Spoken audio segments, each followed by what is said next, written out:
I want to say, I think we should just get into this, jump into the plot of it, let everybody know what was happening. This is a spoiler alert. Yeah, definitely. Filled with spoilers. So we're going to get into just breaking down the plot. We're going to talk about some ideas we had about the movie itself, and then just kind of discuss a little bit of the reaction to it. But first, I'll just kind of break it down. It's about two twin brothers, or maybe they cousins, who come back to Mississippi in 1932 and are opening up what was called at the time a juke joint, which essentially was a club. Yeah. You see them for the blacks. You see them kind of go through the logistics of, buying the place, picking up the entertainment, getting the food and stuff ready. Like, you kind of get that communal vibe amongst them. And you're seeing how, what they meant to the community. People seeing, people knew who they was. Their name rang bells. Because they had a infamous reputation before they had left. So the twins left for Chicago. They just came back. But before they left, they had just robbed the bank. So, no, they robbed the gangs in New York and in Chicago. Yeah, but before they left the Mississippi or wherever they were, they had robbed the bank. There was a on Spotify on the Centers page. There are two articles, news clippings. So one of them was talking about Smoking Stack robbing the bank before they left for Chicago. Okay. And ran off with all the money. So they probably used that money to like look like something in Chicago.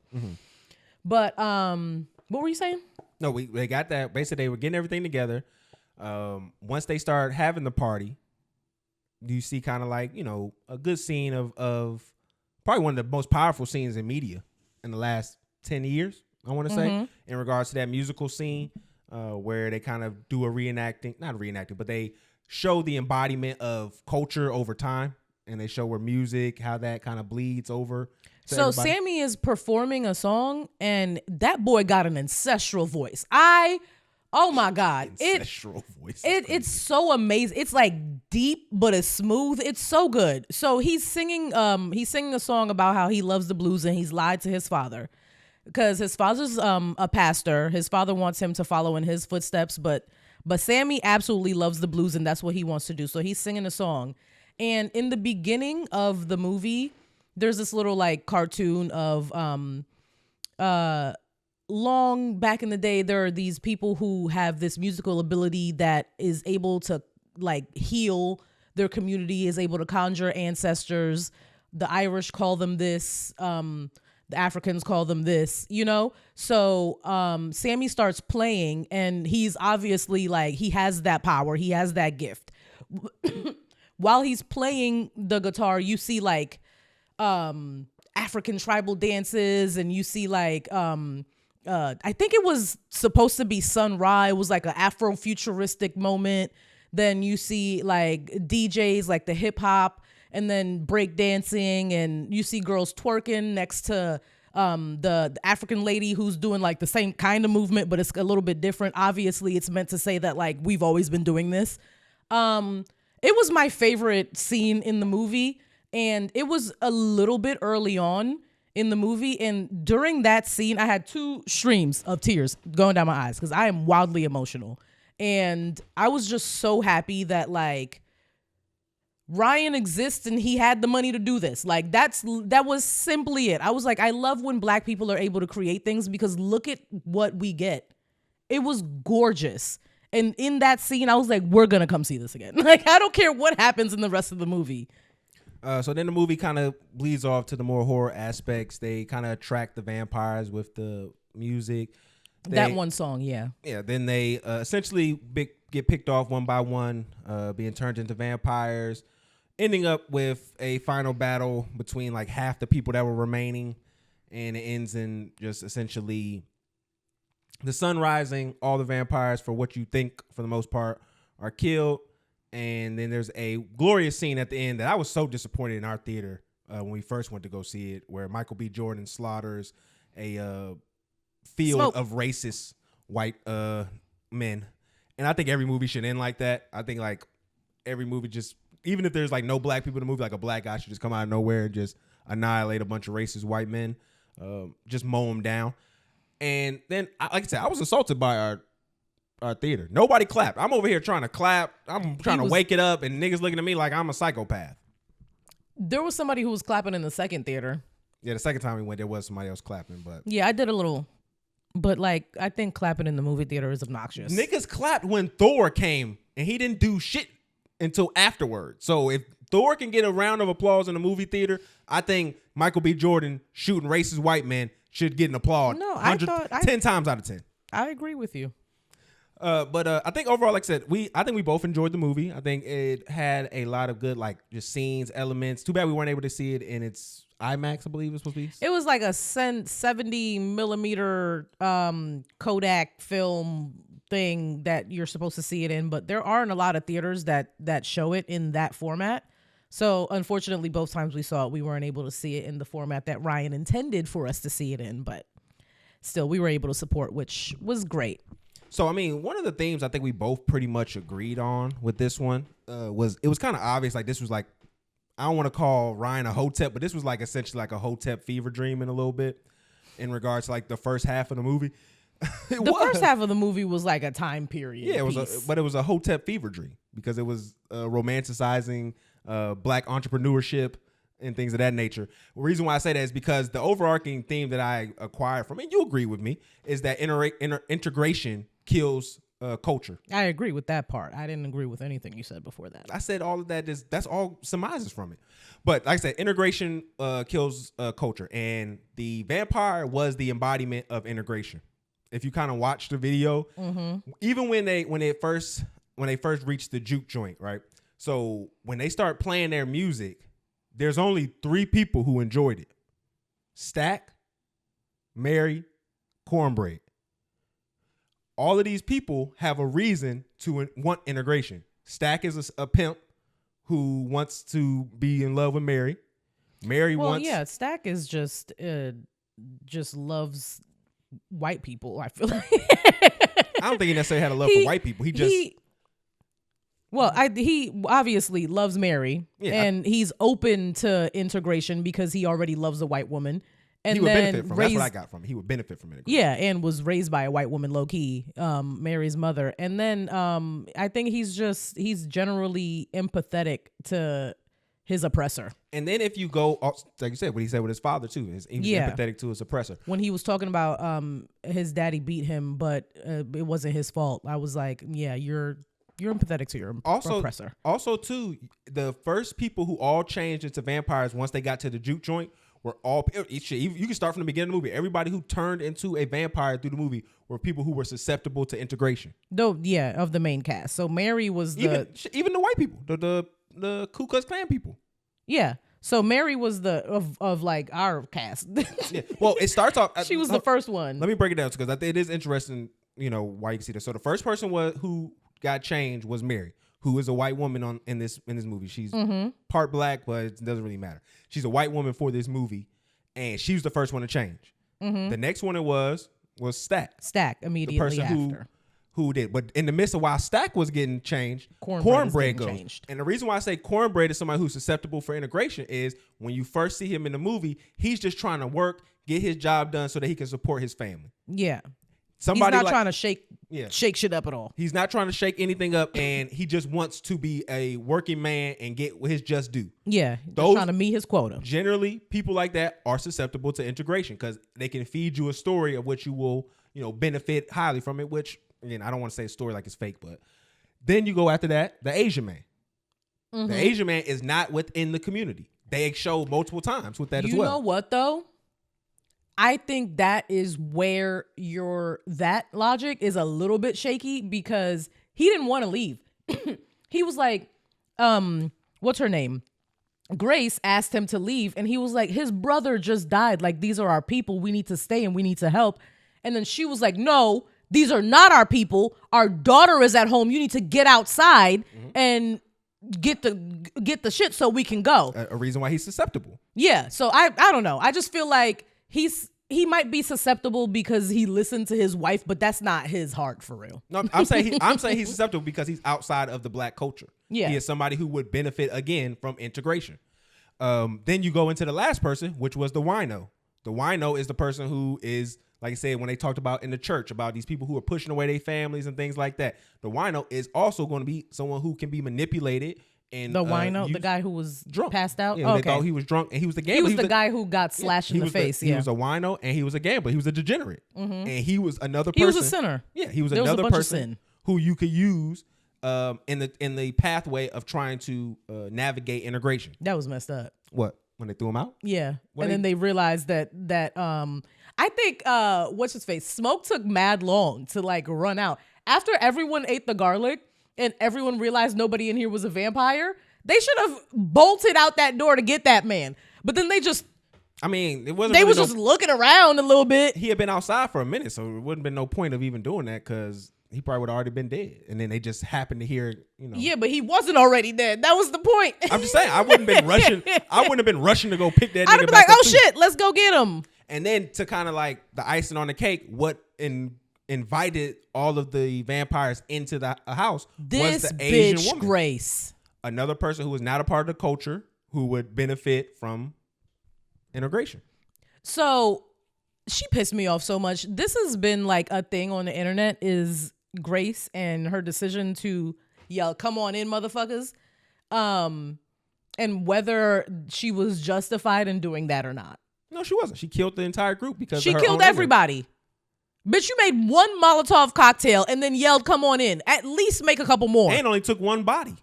One body. And you didn't even do that efficiently. You took 3 minutes to kill that man and then you died in the process of killing that man. Absolutely useless and a waste of time. Yeah. So, and it was super selfish. So I think that was a large part. I think another example of when they were showing integration and what it does was when he did attract, everyone for his vampire team. Remick. They started Remick is the main white vampire. Yeah, they started creating they were reenacting his music again. And now the music had an even bigger production value to it, you could say, because now he had all of these people integrated. Yeah, they was making his shit look better. Yeah, they were adding more value to his music. Mm-hmm. So like I said, that river dance though, that little Irish jig, he was hitting that shit. You see how they got her? He was hitting that shit. She would have been outside. You would have went outside. I wouldn't have went outside. You would have let him bit you. I wouldn't have went outside because I'm extremely spiritual. I'd have been attached to Annie's hip. I'd have been like, girl, what we doing next? Like, I wouldn't have been listening to anybody but Annie. I'd have been in there, shut the fuck up until listen to Annie. Where Annie end up? Dead. I mean, yeah, that's because of the grace. If everyone just listened to only Annie, first of all, Annie also said that we got to keep everybody inside. Did you realize that the second time? And then Delta was like, everybody get out. I was like, oh, goddamn. But no, I just think that was kind of like the overarching part. I think there's going to be a lot of people in the future who is going to like misrepresent this movie. They're going to forget about Slim's lynching scene where he talks about his homeboy being lynched. Mm-hmm. I think they're going to forget all about the fact that the money that they were getting used to pay was credit from the plantation. I think a lot of people are going to use this movie to romanticize their already perverted idea of segregation in Jim Crow era because they want to always be like, oh, this is when we was family. No, nigga, that's when we was oppressed. And then they're going to forget that Stack and Smoke got that money from crime. They didn't get it by pulling themselves up by their bootstraps and going to college and becoming entrepreneurs and stuff like that. Like they got that from stealing from different gangs and different banks, and they just hustled and they were lucky because of Annie's mojo bag mostly, I think. Which that made me really sad when at the end during the KKK battle he pulled it off. I was like, oh, he's given up. He wants to die. But I didn't blame him for wanting to die either. Yeah, once he seen I wanted to ask you, if you're somebody who believes in heaven, hell, all that, I was going to ask, do you think after killing a bunch of people and then dying himself, where is Smoke going to heaven or hell? And then that's not even the question, right? Do you think, it's a very convoluted, like, religious question. Do you think that the slaves who killed out of, like, self-defense and just, like, desperation were, like, punished by God for those killings?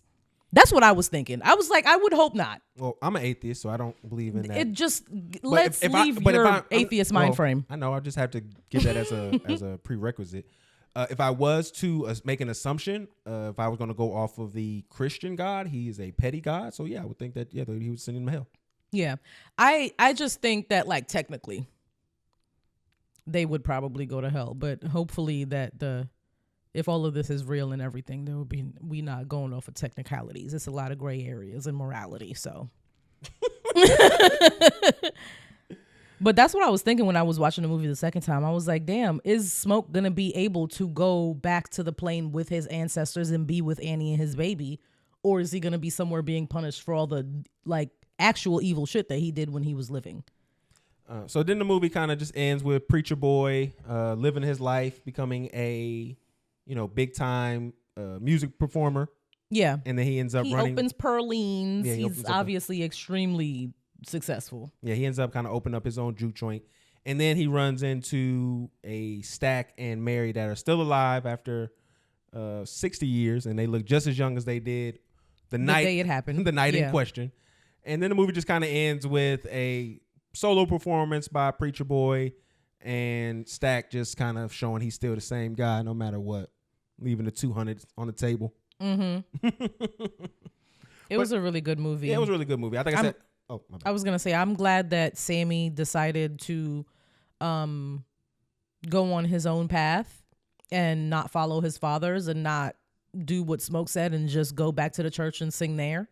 Like, I'm glad he merged and made his own thing. And I don't think I would have been satisfied if he just went back to the church and like fell to his father's knees fell to his knees in front of his father and that was it. Like, I don't think I'd have been satisfied with that. Yeah.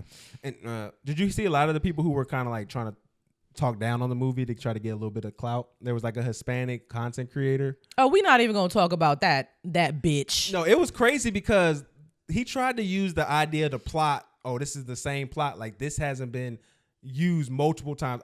When I was in college, I did a class where we talked about horror movies and stuff like that. I promise you, this is a very, very recycled plot of brothers going back to the South or going home and trying to make some shake. And in the midst of that, some supernatural nonsense happens. They literally did a whole show called Supernatural about it. You should probably check it out. It did like 20 seasons.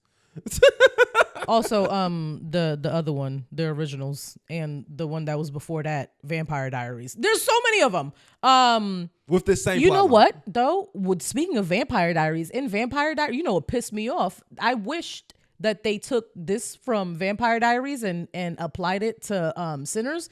In Vampire Diaries, it has to be the person whose name is on the deed of the property that has to invite the vampire in. You can't just be fucking Grace. You don't own shit in this bitch, and then you would come on in. No, it would have had to been somebody whose name is on the deed. Yeah, but I mean, that's all. they had to move the story along somehow. Yeah, they did, but like I was like. But I think just to wrap up the conversation, I think there was a lot of. I think people were calling it hate, but I just think it's about putting the movie into perspective in a real way and discussing the profitability of the movie. So we've talked about this before when we talked about Taraji P. Henson and other things of that regard. What I said was in response to someone talking about the profitability of the movie and what this movie was going to prove. I said this movie was going to prove what we've always seen black movies prove. If you give us a low budget or medium to low budget, we can make a hit domestically. Mm-hmm. But once it goes overseas, unfortunately, our product does not hit the same way in the States that it does internationally. No, it doesn't, unfortunately. Like, just to kind of just show an example, everybody's been comparing this movie to Once Upon a Time in Hollywood because Ryan Coogler got a similar deal to Tarantino. They had a similar budget, similar open week domestically, but what they didn't account for was the fact that it was in like over 100 countries. Sinners is only like in 70. So that means there's a lot of these countries who saw this movie and said, that's not going to sell in our country. We don't want it. Mm-hmm. To the fact that, like, I was looking at, I think it was like 15 million that they had is the most recent reports for Sinners international market. I just counted, when I was counting Once Upon a Time in Hollywood's international opening weekend, I counted just the ones that did 1 million. And I got to like 30 before I just stopped. And it was still like 2 other sections of countries and they had hit $1 million in those countries. So that just goes to show where it's like, I don't feel like that should deter people from making content, but we have to understand the financial limitations when it comes to black media. And that doesn't make it less than, it just makes it not as a global appeal. Yeah, it's not as profitable globally, unfortunately. Yeah, I don't even think this movie got into China. And that's I know you make that face, but that's a big market. That's a billion people. Don't be the thing is, even if it's, but I'm saying, baby, I think it's just a finicky market. That's I'm saying, all. but we only get a certain amount of movies that get to go to China anyway. But to get in that movie, even if it isn't, just imagine if, like I said, it's a billion people and some change in China. If you get 3% of those people to see your movie, that's a lot of money. You know what I'm saying? That's a ton of money. Mm-hmm. So that's what I mean. Like, even just getting into those markets are so important. But when they see our faces in our movies, they don't want to market that to their people. They're not worried about that. They don't care to see us in that capacity. They'll buy music from us. They'll go to your concerts and your tours overseas. But for some reason, like, our media like that doesn't hit the same way. I would like to look into the reason other than like anti-blackness globally, because that's an obvious reason. Mm-hmm. But other than that, I would like to look into why that's the case. Well, I told you when I went to Australia and the Asian lady who was at the hotel desk just assumed that black people could sing and dance. Like, that was just that was back in early 2000s, but nonetheless, like, that's the global stereotype about us. So if you see us acting, that doesn't fall into the singing, dancing type of, motif. I guess. I don't know. I don't think that's a good enough explanation. I mean, you don't think, like, that's just, it goes into the bigger picture of the anti-black racism. Like, when they did Black Panther in China, they didn't show Chadwick's face. They don't. That's just anti-blackness. I just let's move on. You don't want to get in. You don't want to. No, because neither of us know the answer, so I don't want us to speculate. I think I pretty much know. You think you pretty much know anything? Well, that's just how you are.